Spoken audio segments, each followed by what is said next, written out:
Welcome to Asian Book Club, where we highlight Asian and Asian American authors. We are your hosts, Jamae and Sabangan. and I'm Stephen Park, and we are on our last read of A Tiny Upward Shove with Melissa Chadburn. And today I kind of wanted to discuss using foreign language in books, and something that Melissa does really well, which is integrating it into the story rather than defining every last bit. Yeah. Now, the reason this topic came to mind was this is my time to pick the next book. And so as I was searching and I was trying to do a little bit of research on what book I wanted to go through next, I was reading reviews for certain books, and people kept complaining about other books saying like, oh, they use different foreign language and they don't say what it is, and I'm only going to give them 1 star for that. And I was like, yeah, like what's the point of reading a foreign novel if you're not trying to integrate yourself into that environment? Right. I feel like that's so messed up to give 1 star just because preference-wise they didn't integrate or include an English definition next to it. Right. And I mean, the whole point of having those words in the story is so that it emphasizes certain points, or it brings out kind of a trueness to the character. Yeah, exactly. And so if you go and say mahal and that means love, it's like, that's so stupid. It takes you out of the moment of what the story is trying to say. Right. It messes with the pacing. It takes you out of the moment.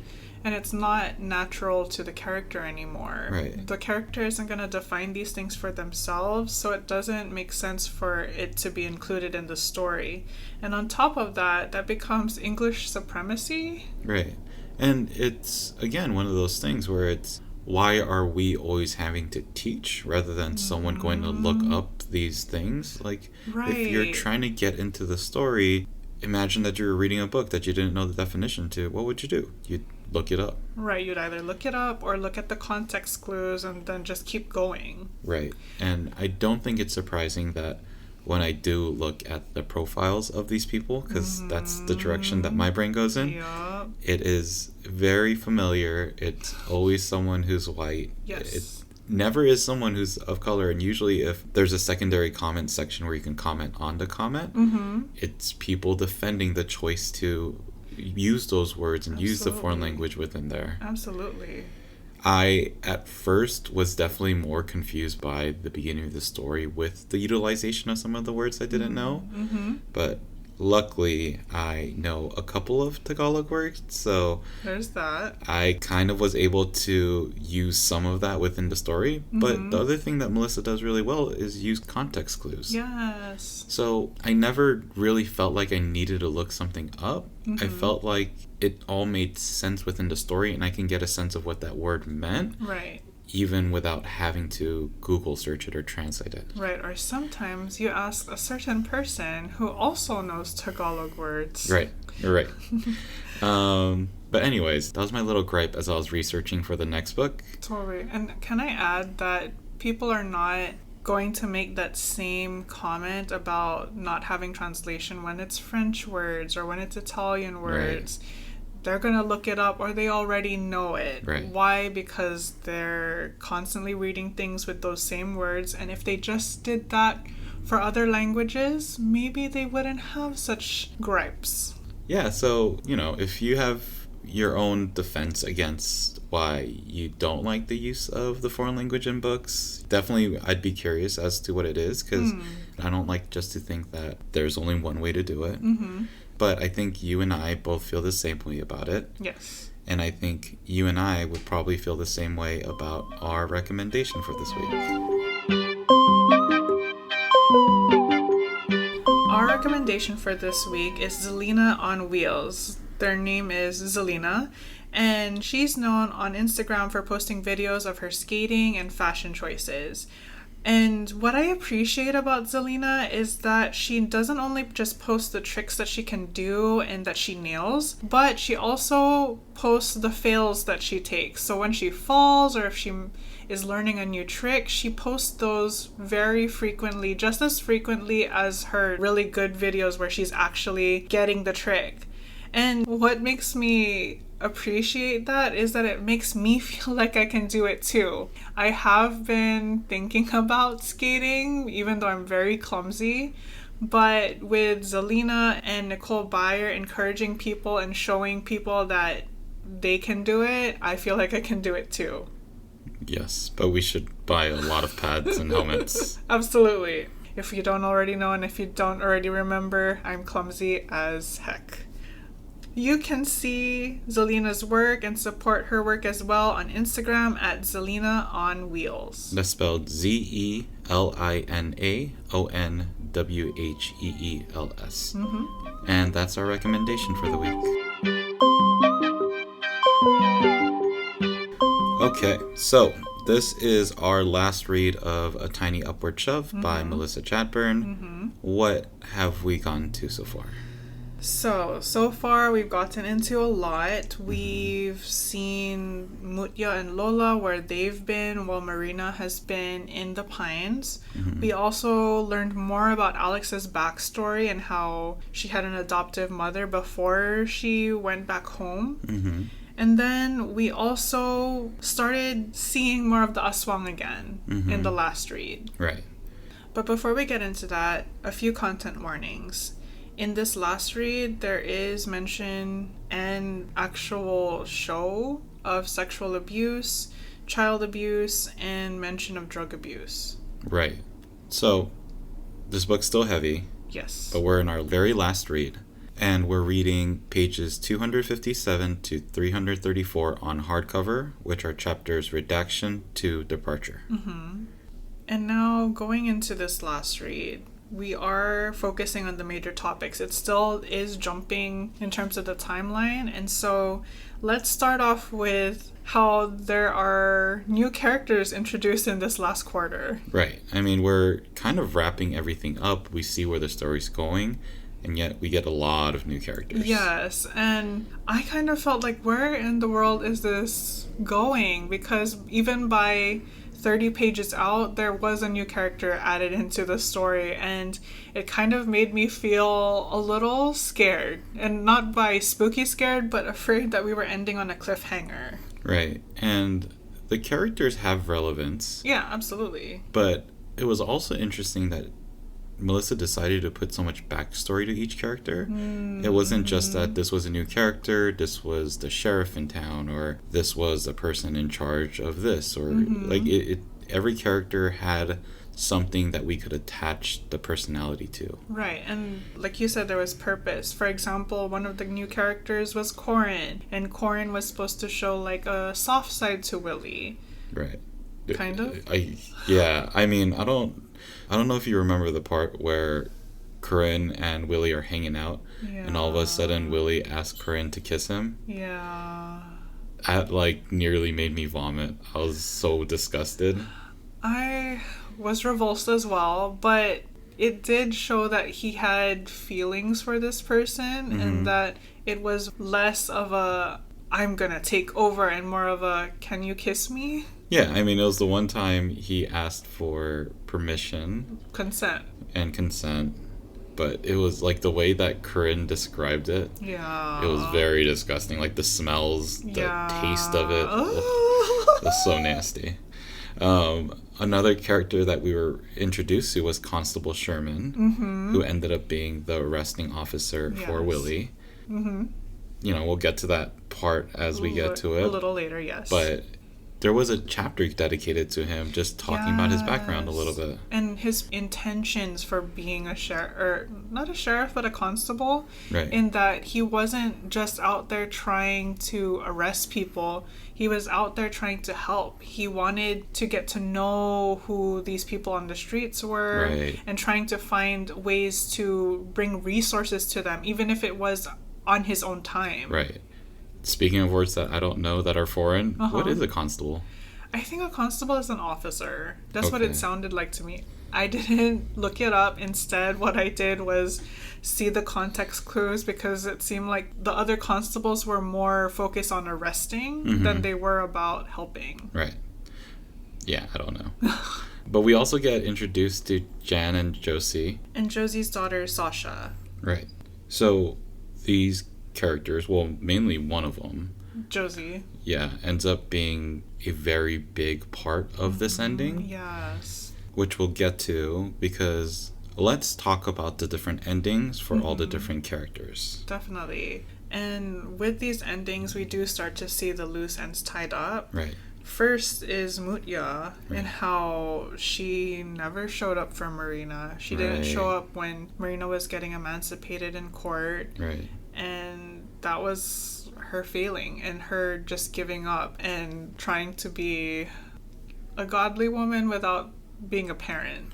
So, yeah, one of the reasons why Mutya, I think, doesn't show up is because she didn't do any of the parenting classes. Right. Like, she stopped going to all these things. Right.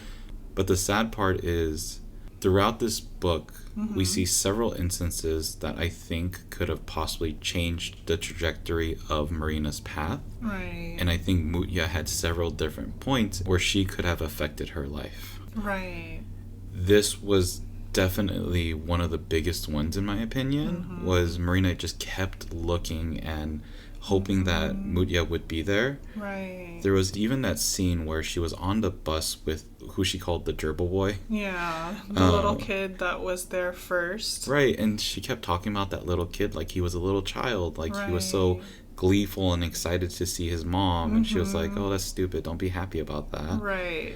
But in the end, when Mutya didn't end up showing up to the trial, that was where Marina felt just like that little kid. She realized that she actually had all these hopes and aspirations of Mutya actually showing up. Right. There's a quote from the book where she actually says, she realized then she had felt as much enthusiasm fill her heart as the little gerbil boy in the country van, only to deflate. Mm-hmm. So, I don't know, it was very sad the way that Mutya's story had so many times appeared throughout this book and how it affected Marina. Right.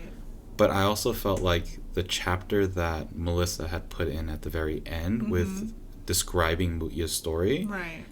I thought that was kind of necessary. It definitely needed to be said, and it definitely helped to close the chapter on Mutya. Right. And make us feel as though, well, I guess that's it for her.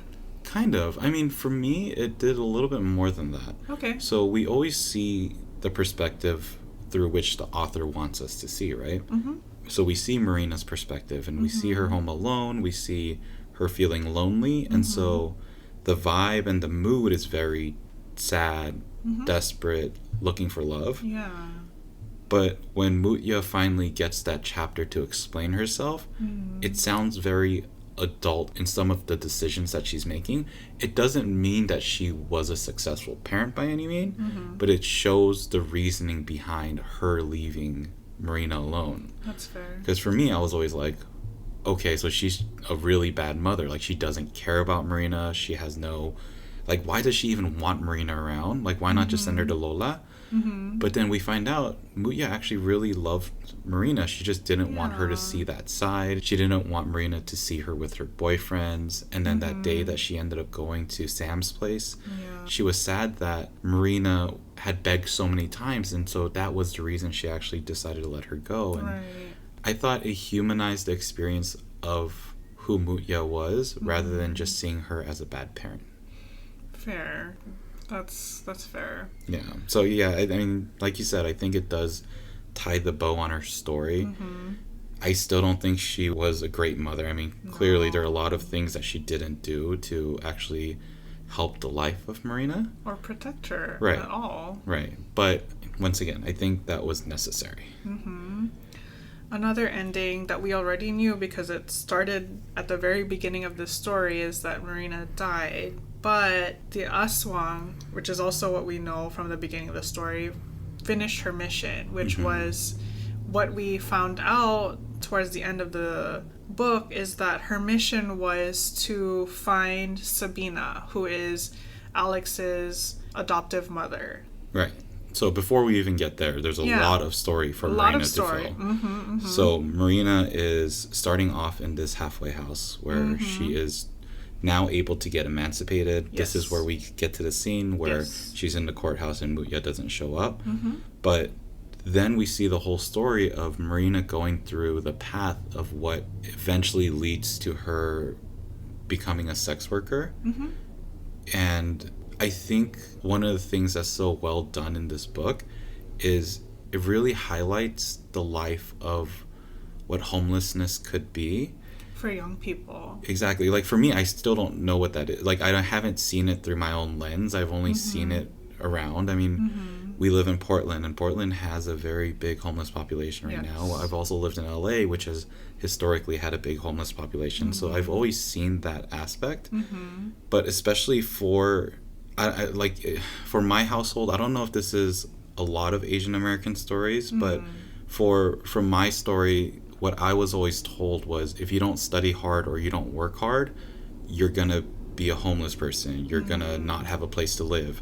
Which obviously, as I grew older, I was like, oh, that's very much not true. Like, that's not an actual thing that happens. Right. It's not about how hard you work. It's really the systems, and the systems working against us. And the circumstances. I mean, there's so many factors that come into play. And I think that's where Marina's story was so well told, is she wasn't a person that wasn't smart.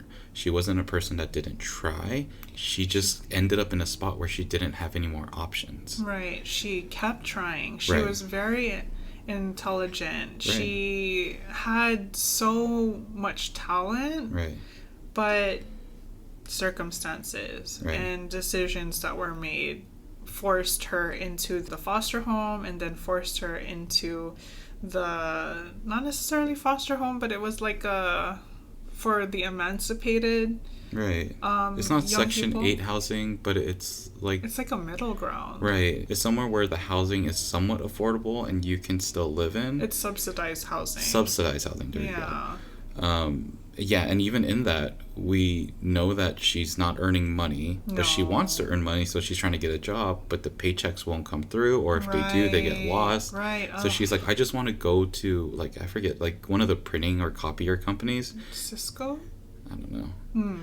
And then go and make her resume, fax them out. Like, she wants to go through the process of finding a job, but she can't.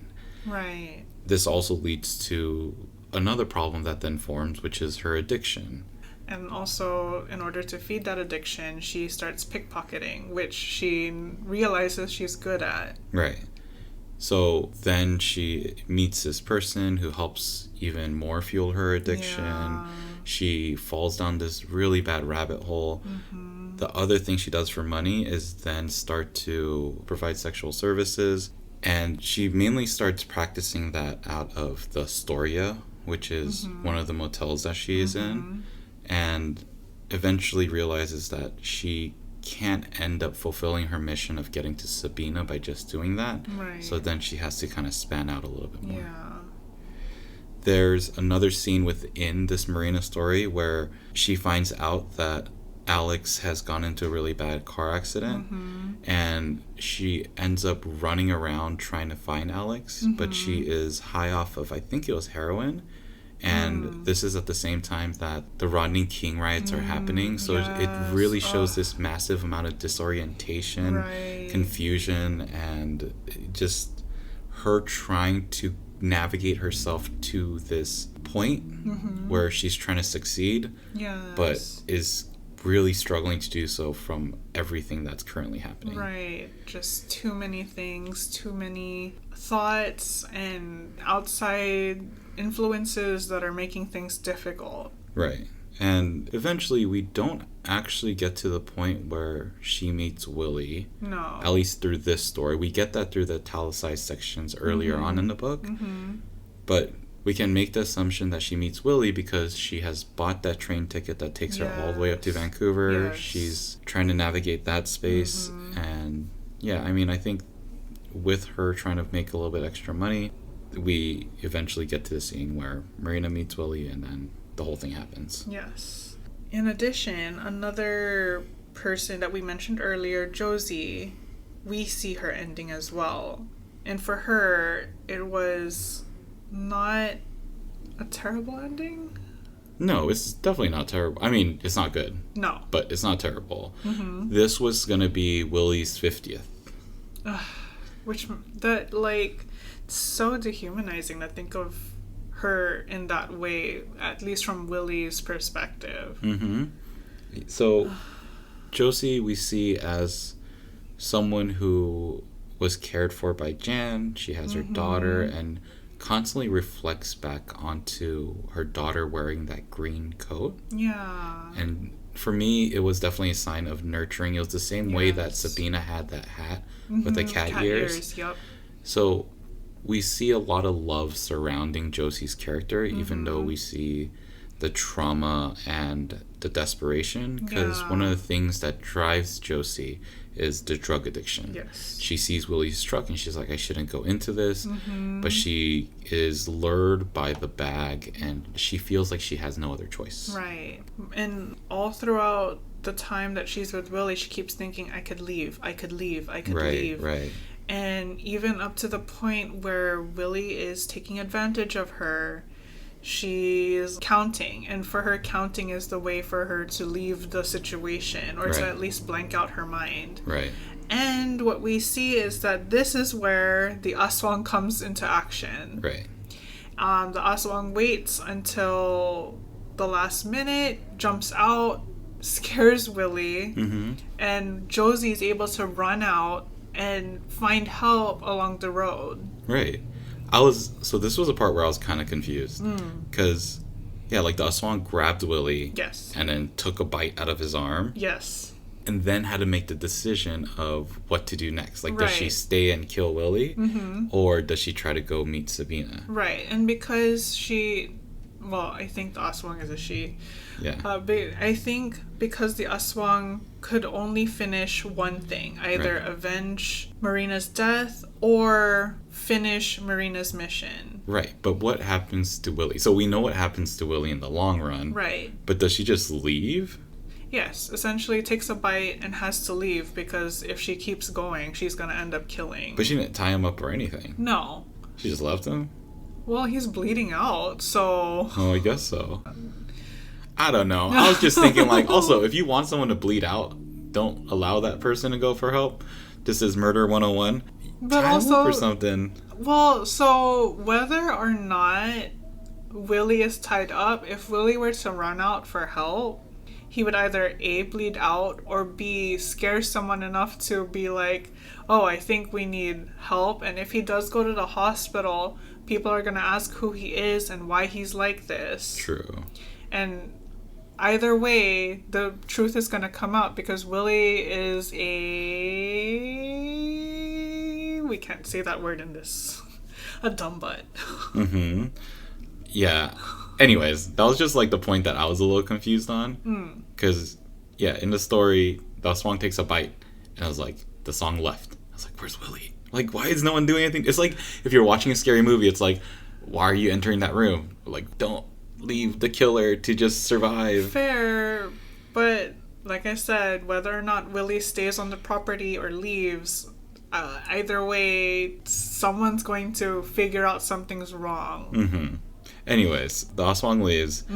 This is where Josie's story has slight happy ending. I mean, she gets away. She gets to the hospital. Right. And she's able to tell her story to Constable Sherman. Right. And also reunite with her mom and daughter. Yes. Right.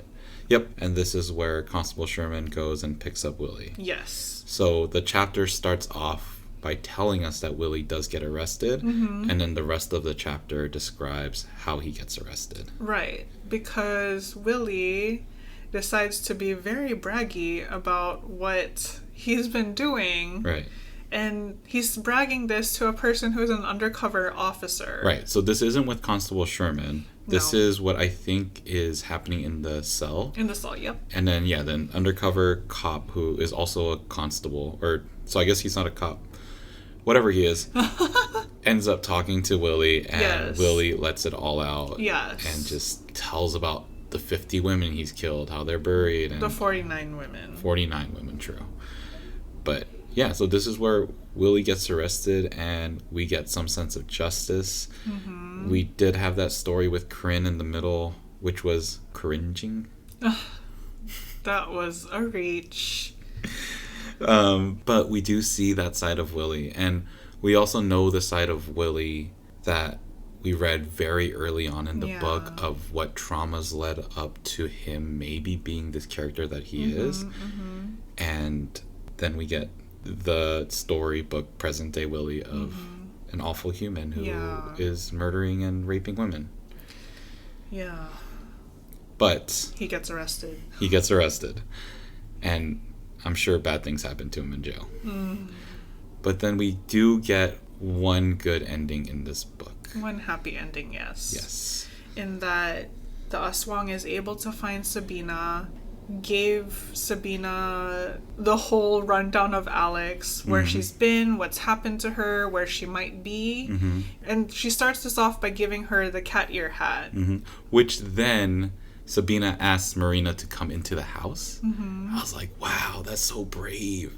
For real. Like, you have this girl who does not look great from the story that we're told. Right. And you're just like, come on into my house. I mean, I feel like the Aswang probably had an energy that was like, I'm innocent, I'm trying to do this for you, it's not for me kind of energy.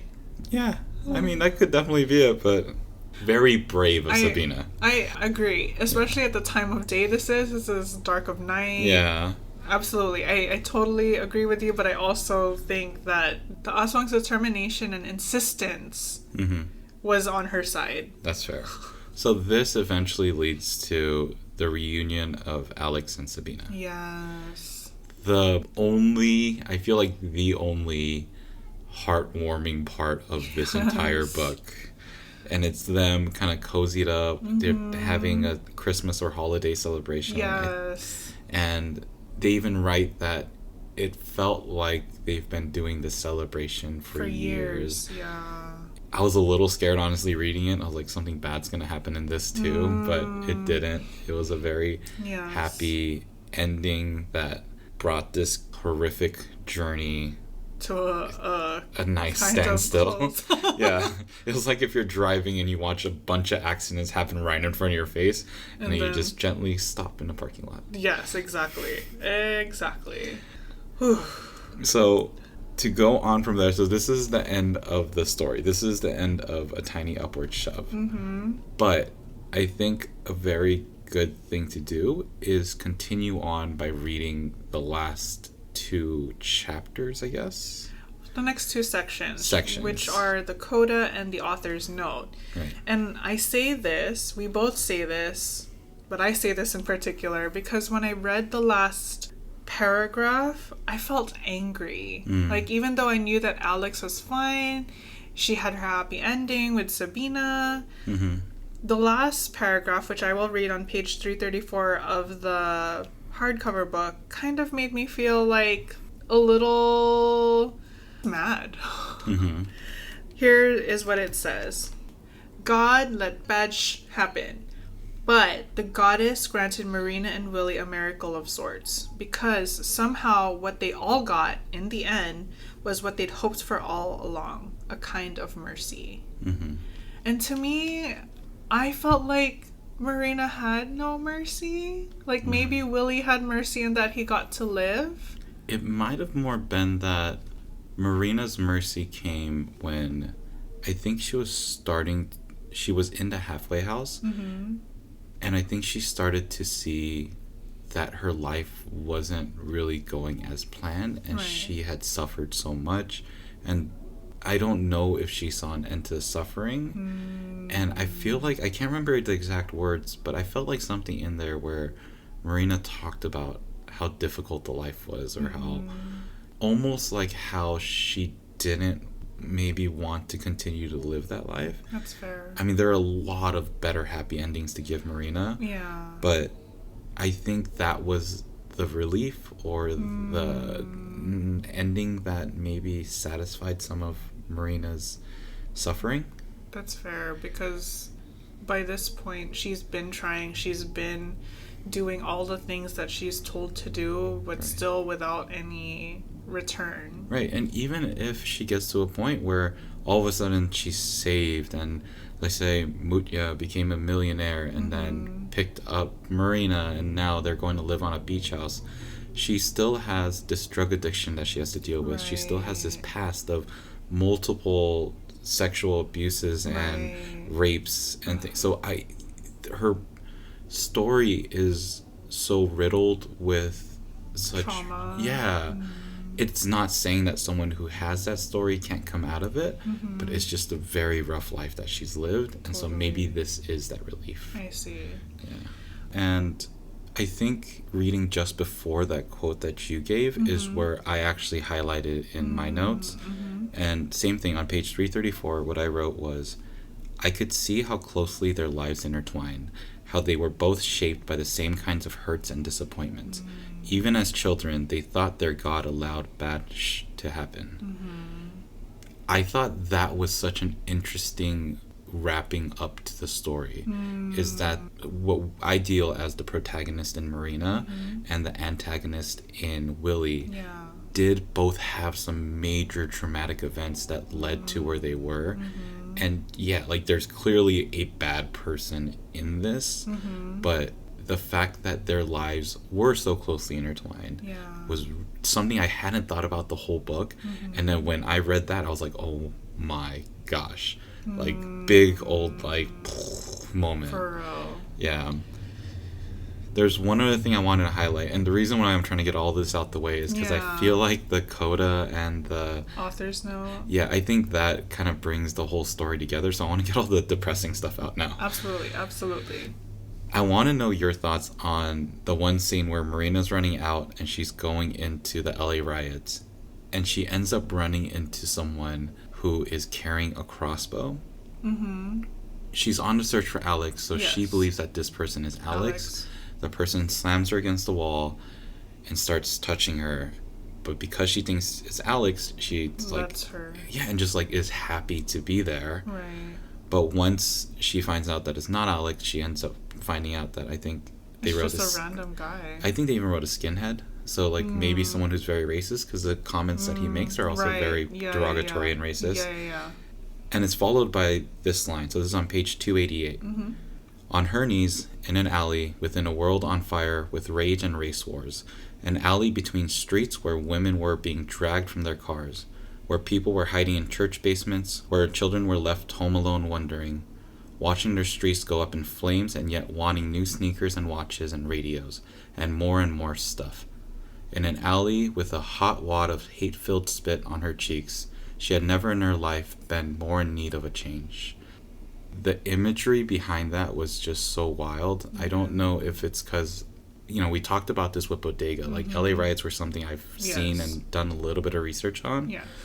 But in my mind, I saw the background of stores on fire. They even describe it with, like, I don't know, Melissa describes it very well with, like, the Korean owners standing on roofs with guns, people looting, pushing each other out of the way. Yeah. And then for all that, in my brain, I see this alley where this girl is kneeling and just this hateful thing just happened to her. Right. And I just saw that world destroyed. This is like another moment where I'm like, Marina's world was destroyed. Yes. Let's say Mutya came in and grabbed her.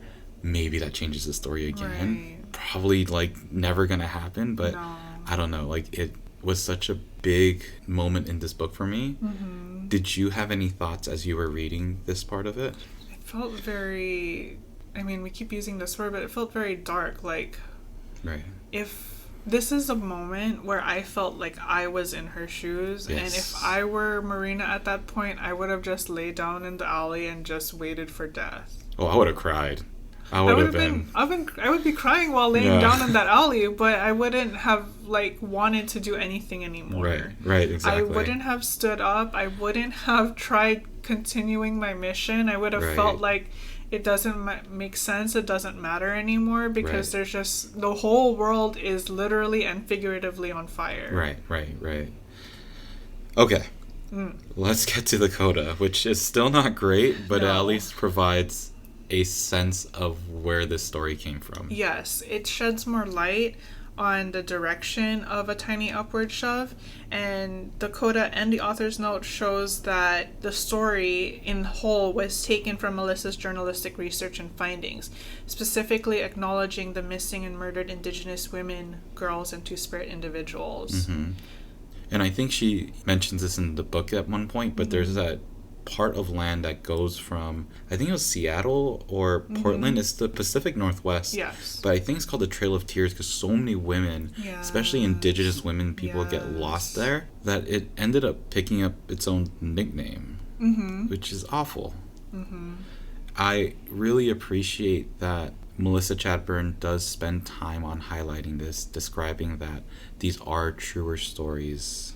And that they're still happening. And specifically goes to say that this story of Willie Picton is it's not made up. This character is based on a very true character. She even writes out that the information that they get of the women that Willie murdered is something that you could find on YouTube or something. I don't know if I'm ready for that, to be honest. I was like, I feel like I will never want to relive this. Well, no, I would definitely reread the book, maybe not now, maybe in a different time and space, but I don't think I would ever be ready to watch that video without being, I don't know, I feel like I would either lose it as in cry lose it, or lose it as in anger lose it. Right. But regardless, I don't feel like my heart has the capacity to see that. Right. Or hear it. Right. To be fair, the best part of the coda for me was that she named the women that they know so far have lost their life because of Willie. Exactly. And I thought that was so rewarding. And sad. Sad for sure, but I think it brings closure to the people that, maybe needed it a little bit. I mean, this is a very long, this has happened in history. Yes. So these names have probably already come out a while ago. But just to lift up their names again and just say, these were the women that were, I think women or people that were affected and hurt by this person. Yeah. Okay, we know that was a lot. So, wherever you're at, let's all take a collective deep breath in. Hold it and release. And if that didn't help you, I started reading the acknowledgements, and this sentence helped me a lot. So this is Melissa Chadbourne's acknowledgement, and it's the very first one. It's, quote, "To my agent, Ellen Levine, who flags when I've been gratuitous with, quote unquote, all the penises and secretions," end quote. I was like, I just thought of the agent having to read this and be like, because when I read those scenes, I was like, this is disgusting. This is gross, and this is a lot. I can't imagine how much of the actual story was edited out, or how much of the details. For real. Anyways, that brought me a little bit of joy as I ended this heavy note, and I was like, I don't know. There's a lot. So what did you think about the story? I felt that it was well written. It was definitely a story that needed to be told, a story that needed to be read. So much trauma is in the book that I think for those who haven't read it yet, they need to be in a place that's ready for it. Because diving in without any preconceived notions kind of shook me many times. Right. I didn't think about it that way, but I agree. This was a story that I think needed to be told, and was told in a very great way, both from the aspect of what sexual abuse and all that stuff can look like, but also genuinely from this last read, how someone's life can be affected by homelessness, and maybe not always the other way around, where homelessness affects somebody. Right. For me, it started off really slow. The first read, I kind of just sat there and was like, okay, let's see where this goes. There's a lot of stuff going on. I don't know what's happening. As we got to about the middle, that's when I started seeing everything starting to click, and I got way more excited about each read. The last read that we just did, I was hooked, and I was like, where is this going? How are we closing off all these threads? And she did such a good job of finishing off all the stories and the loose ends. And like I said, Mutya's story was really good. And even in Mutya's story, we had that scene where Marina comes back in her dream, just like Lola came back in Marina's dream. Right. It was like, oh, that was so well done. Totally. I agree in that there was a lot happening at the beginning, and it was hard to figure out what was going on. But separately, I feel like most of the chapters were long. Yeah. And that's what made it hard for me to speed through. And that's why at the end, similar to your experience, I was able to dash through it, because a lot of the chapters were on the shorter end. Right. So, we've made it through this book. Yes. I genuinely did like this book. Yes. I do recommend it, but it does come with that caveat, like Jamae said. Understand that this story has a lot of darkness to it. I would not recommend going into it thinking it's a light book. No. Once you do that, the story in itself is very good with a well-written and thought-out point of view. Yes, absolutely. But, like I said, I get the next pick. Yeah! We're hopefully going lighter. I actually don't know the whole story of this book, but I'm going to tell you what I know, and I'm going to tell you through the hint of jam.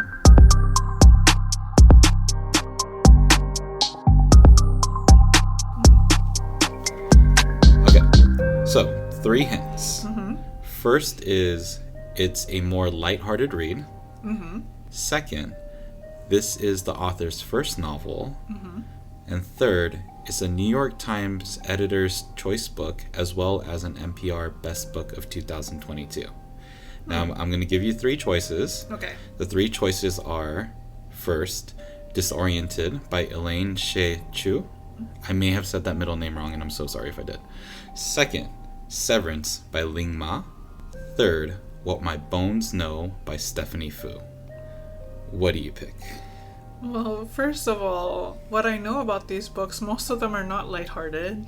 So I feel like that first hint is not helpful. The author's first novel hint is more helpful because I know one of these is not a first novel. And I know one of these is also not a novel, but a nonfiction book. So I'm not sure if the third hint is helpful, but I think that my choice, or your choice, and my answer is Disoriented by Elaine Shea Chu. Yes.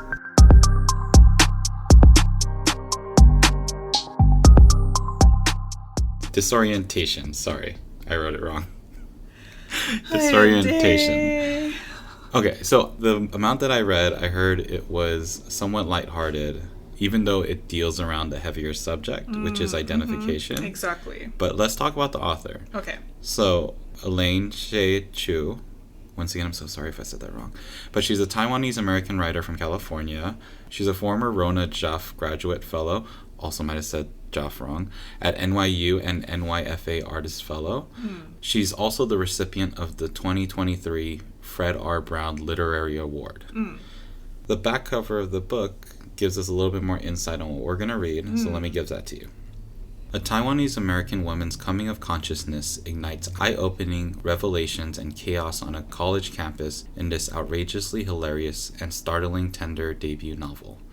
29-year-old PhD student Ingrid Yang is desperate to finish her dissertation on the late canonical poet Xiao Wen Chu and never read about quote-unquote Chinesey things again.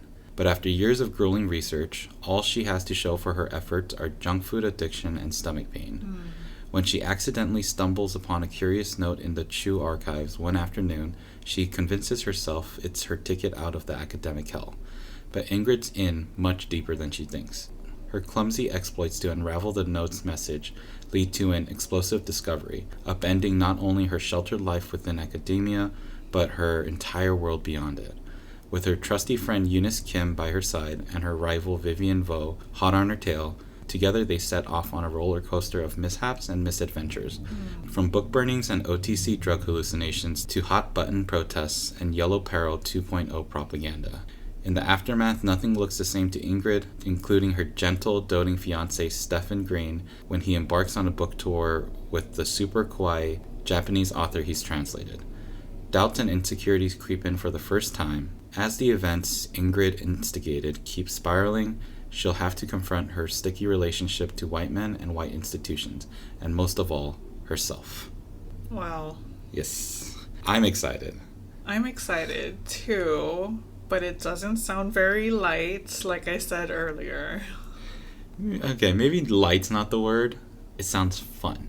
Definitely sounds like an adventure. Yeah. For people that are going to follow along with us, what pages are we reading next? For this first read, we're reading pages 3 through 82 for those who are following along on the hardcover. And for everyone, that's the first part Fall Quarter, chapters 1 through 5, which are titled The Curious Note to the Versatility of Tampons. Right. So, if you're excited to go into our next read, you have other suggestions that you can also pop up, lighter reads, how can people reach us? Y'all can reach us through email at asianbookclubpod@gmail.com, or you can comment on our posts at Instagram at asianbookclubpod. We also have our website, which is asianbookclubpod.com, which also has our bookshop that shows the books that we've read and other books that we recommend. Otherwise, after reading all this, I truly hope that y'all can be happy, be healthy, and read a book. Ingat. Bye. Bye.